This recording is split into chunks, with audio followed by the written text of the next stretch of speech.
Hundreds of vehicles packed with thousands of people wait at the Vavunya border post in northern Sri Lanka. They've been gathering here since first light, ready for the border to open. Security is tight. Just a few short months ago, this border was the front line in a devastating civil war. No one gets across without going through rigorous checks. It's a process that can take hours.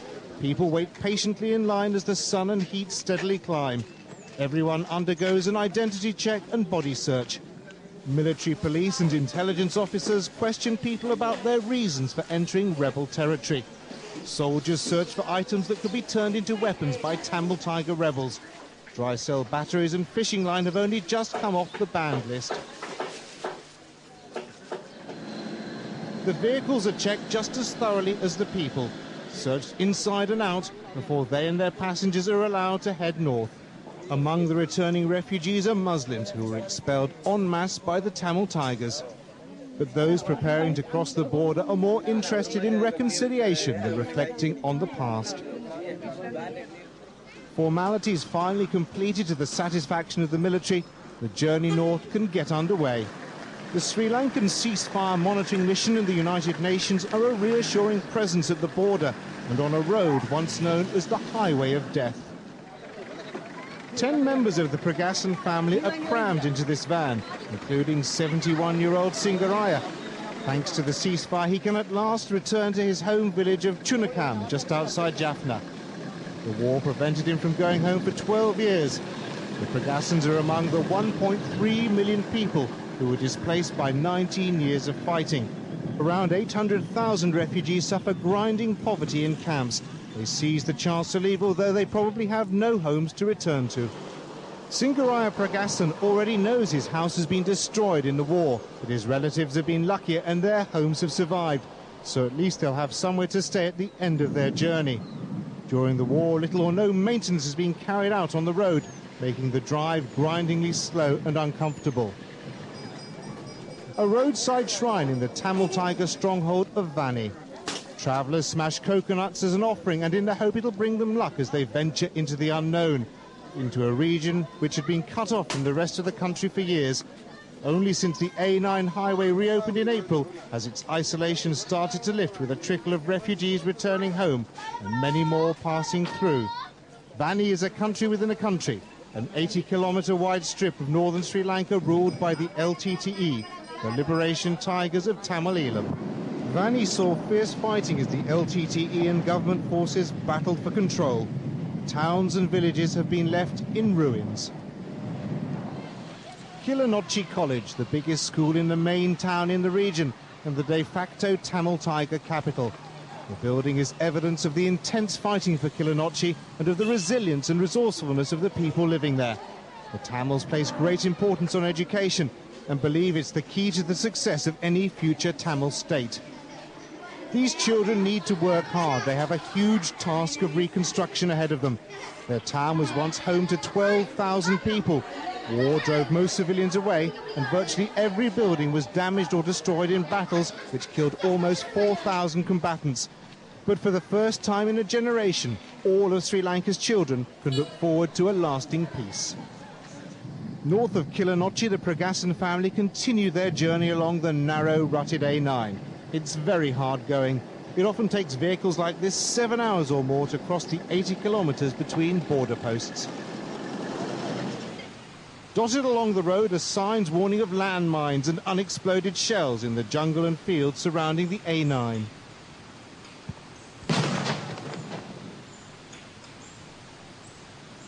Despite the warning signs, more civilians than ever are falling victim to mines as they rush to return to land that a short time ago was a battlefield. A US-led team of deminers and their specially trained sniffer dogs are helping to clear mines in the north of Sri Lanka, but it's an enormous undertaking. The Tamil Tigers say they estimate there are up to 2 million unexploded landmines in their territory alone. Not all the minefields are marked. Retreating armies don't have time to map the mines they leave behind them. George Conrad and his dogs have cleared mines around the world. They've lost more men than dogs. Well, actually, the dogs are quite safe. in comparison to the human because they're just being used as a detection tool. The human members are the ones that are probably at the most risk. They have to go in, make the decision to take the mine, defuse it, or blow it in place, and they're quite close to the mine and doing more things with the mine. The dogs are only trained to go up, smell the mine, sit in front of the mine, and then return to the handler. But for many like this former soldier, the ceasefire and the demining operation it made possible came too late.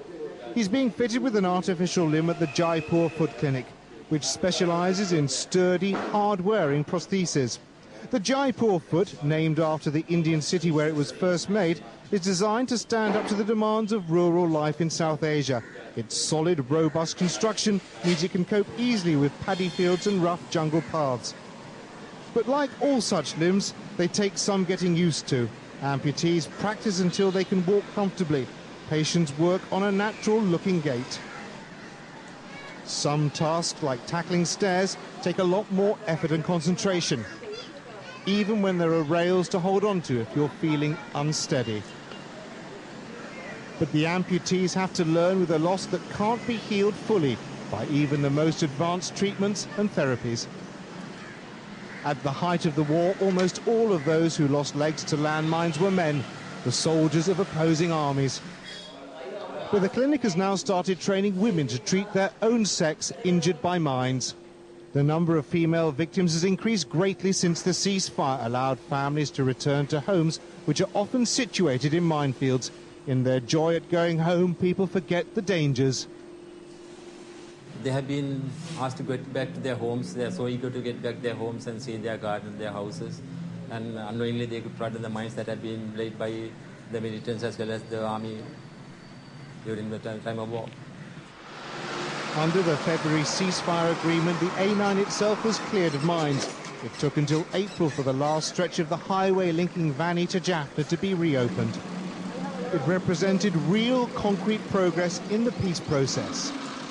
Though the A9 is a somewhat tenuous link, more of a rough track than a major highway. Road maintenance was not a high priority for the Tamil Tigers. Now, despite a severe lack of resources, including even the most basic road-building equipment, they're doing the best they can to patch up their section of the A9, the worst stretch of the road.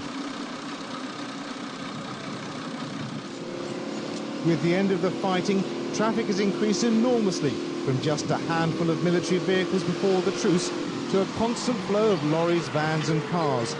All play their part in enlarging the potholes and crumbling the tarmac. The rusting hulk of an armoured vehicle stands guard over Elephant Pass, the gateway to Jaffna.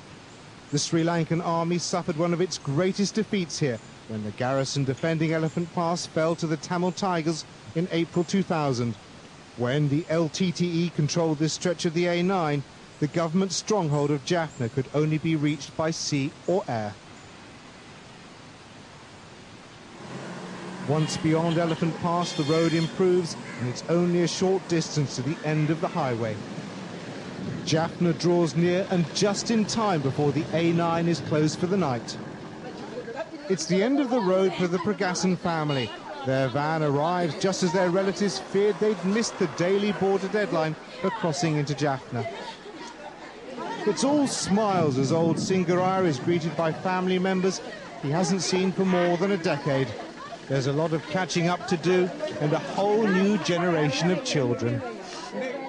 Tears of joy for a reunion made possible by a peace process which is gathering pace among all Sri Lanka's ethnic groups. Tears of sadness over the wasted years lost to war. Tears, too, for those friends and relatives among the more than 60,000 people killed during the war. A very high death toll for a population of less than 20 million.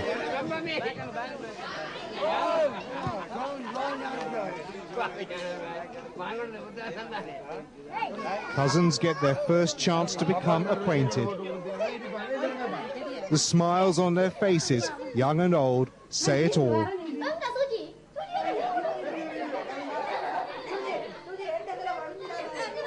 You saw all the people, they were come and kiss me all that time, after so many years.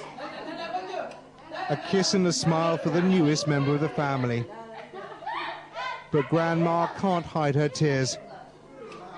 The baby of the family can look forward to a secure future if the peace holds. At last, the oldest and youngest generations of the Pregason family can get to know each other.